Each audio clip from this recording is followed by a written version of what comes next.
घडली नेमकी? सकाळी झोपून उठल्यानंतर किती वाजता झोपेतून उठले तुम्ही? साधारणपणे 6:30 वाजता. हां तर इकडं आलो. इकडून शेडच्या पाठीमागून दूर निघायचा हां म्हणून बघायला आलो तर तो शेडच्या आतमधून निघायचा. हां हां म्हणून मोठ्या दादाला त्यांना आवाज दिला आणि ते आले. हां व त्याच्यानंतर आम्ही विजवायचा प्रयत्न केला, हं. पण जास्त प्रमाणात जाळ चालू होता. आम्हाला काही जमलं नाही. हे कोणाचं शेड आहे? कसलं शेड आहे नेमकं हे? हे याच्यात कॅरेट ट्रान्सपोर्ट कॅरेट टायर होते, नवे टायर होते, हां नवी कॅरेट साधारणपणे 450 ते 500 कॅरेट होते, हां 10-12 टायर होते, अजून गाडीचा मालमत्ता कागदपत्र होते काही. हं. कागदपत्र पण होते. म्हणजे आता हे सगळं जळालं का ते? सगळं काहीच नाही राहिलं. एक अंदाजे किती वाजता ही आग लागली असेल? याचं हे अंदाजे निम्या रात्रीच्या नंतरच, त्याच्या आतमध्ये तर नाही.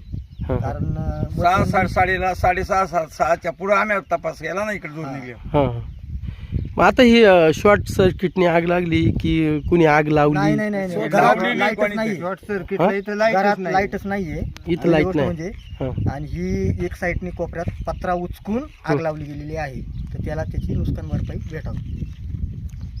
म्हणजे पत्रा उचकून आग लावलेली आहे हो. आतमध्ये. दिसतंय सामने तसं. मग हे पुढचा दरवाजा वगैरे याला लॉक होता का? लॉक होता, पण तोडलाय आम्ही. नंतर विजा सकाळी मारला. आम्ही हां, हां. 15 ते 20 मिनिटं तो लॉक पहारीने तोडत होतो विजवायसाठी. हां हां तोडला तर आतमध्ये पूर्णपणे जाळ चालूच होता.